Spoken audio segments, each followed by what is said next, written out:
Unsaon man nato pagpakita ang atong gugma sa Ginoo. Kada adlaw atong mapabati sa Dios ang atong gugma pinaagi sa pagdayo o pagpasalamat kaniya diha sa atong mga pagampo o pagsimba. Mahimo sab nato kini pinaagi sa atong pagtuman sa iyang mga kasuguan.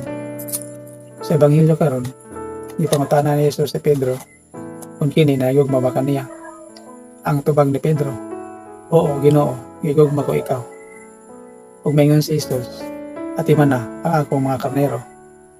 Atong masabtan dinhi nga ang gugma sa Ginoo mapakita usab nato diha sa atong pag-amping sa iyang katawhan.